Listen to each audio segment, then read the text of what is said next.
Oh yes, it's tag team night and the feeling's right. Oh yes, it's tag team night. Oh, what a night it was on last night's AEW Dynamite, for it was tag team night.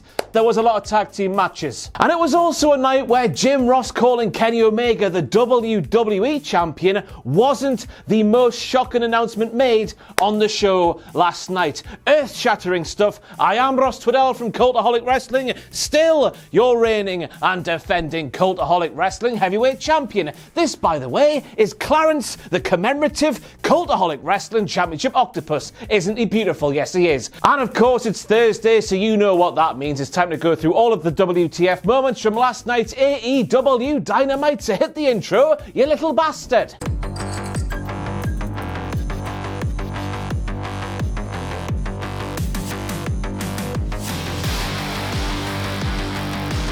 Now, as long-time viewers of these WTF moments will know, I try to make botches not WTF moments. Professional wrestlers, believe it or not, they're actual real human beings who make mistakes while trying to do very difficult things. But sometimes those botches, they're so fugly my hands are tied. Tied harder than Jim Ross's tongue when he's trying to remember the right name. And that attempted Fenix splash, believe it or not, that is where he landed from Jack Evans. That's a huge WTF moment. I cannot say otherwise. And then we have the weird thing in the professional wrestling, which is Hangman Adam Page. Yes, I know this is more of last week's WTF moments, but I was on holiday last week doing absolutely nothing, so I need to speak about it this week. We have Adam Hangman Page, a baby face in the professional wrestling, and he's got a brain. Now, I don't know if this is just WWE conditioning my mind to expect things I shouldn't really be expecting, but always, clever behaviour has been reserved for the heels. So seeing Hangman Page do what he did with the contract and getting that match he got at Revolution, it's WTF moment worthy, just because he's breaking all kinds of barriers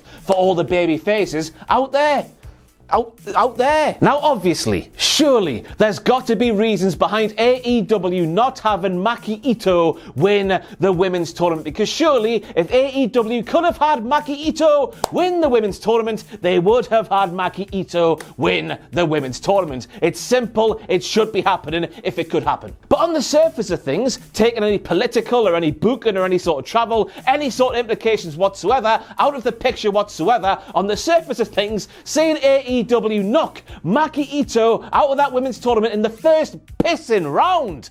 She is the god of love and piss, AEW. What are you doing? That is a bona fide heel turn by AEW in this humble Maki Respect Train members book.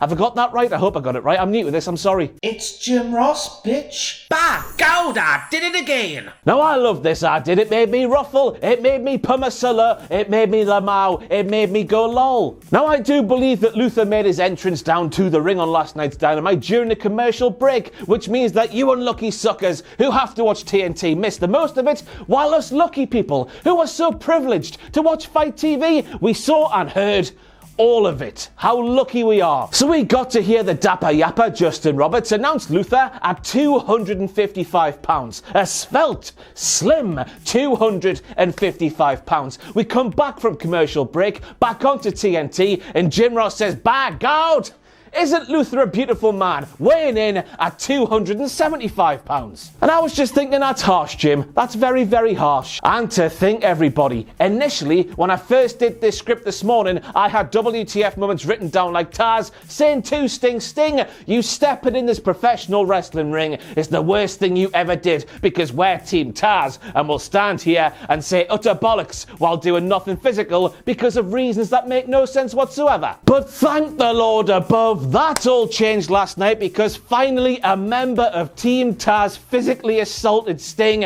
and I loved it, Maggle. Why Maggle's getting mentioned, I've got no idea. I've stood here on this channel so many times and said that Sting, along with Goldberg, is the reason I love professional wrestling, but I loved seeing Sting getting powerbombed straight to hell on Dynamite last night, because finally Team Taz moved a muscle.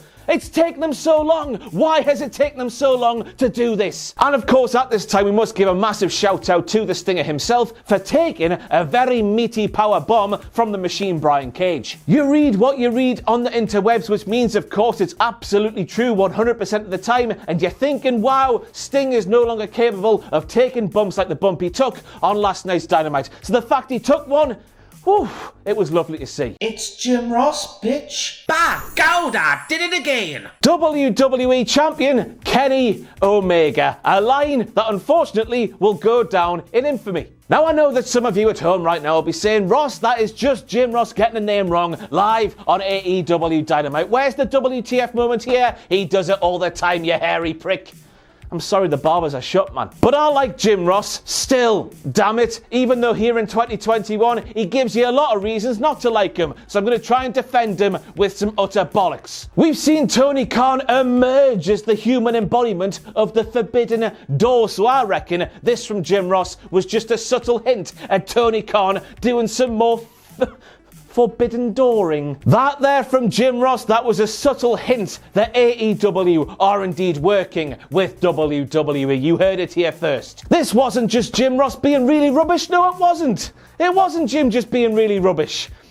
Stop being rubbish, man, Jim. Now look at Michael Nakazawa's face there. Where the piss in hell did Alex Marvez come from? And I only ask this question, of course, because as the camera zooms out, it is revealed the only place Alex Marvez could have come from, unless, of course, he made himself appear out of thin air, was the men's room in that school, wherever the hell they were at last night. Which, of course, then leads you to ask the question, Alex Marvez is hiding in some kids' toilets in the pursuit of journalism.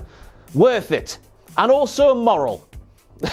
But also, Alex Marvez, are you a wizard? And what the hell happened to Don Callis' skin? And then we saw Papa Buck wearing that shirt right there while Chris Jericho was at ringside. And there's no doubt about it, everybody, gimmick infringement. Kane wants you, Papa Buck, to write a song about that one, you gimmick infringing bastard. Tully Blanchard is 67 years old. And I know that Marco Stunt is classed as a half man.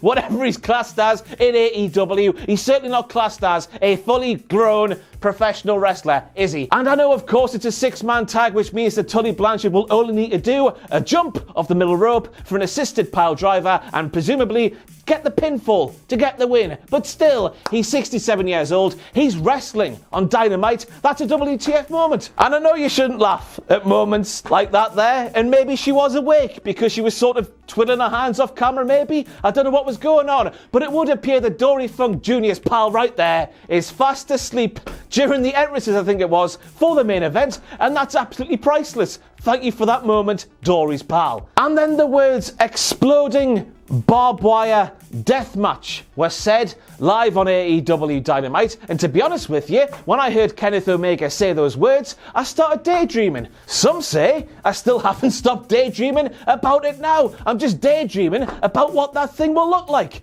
And if that thing looks like how it should actually look like, that thing is going to be one hell of a look. Talk about things you did not expect to see in 2021, and somewhere on that list is an exploding barbed wire death match between Kenneth Omega and Jon Moxley. But it's going to happen. It's going to happen.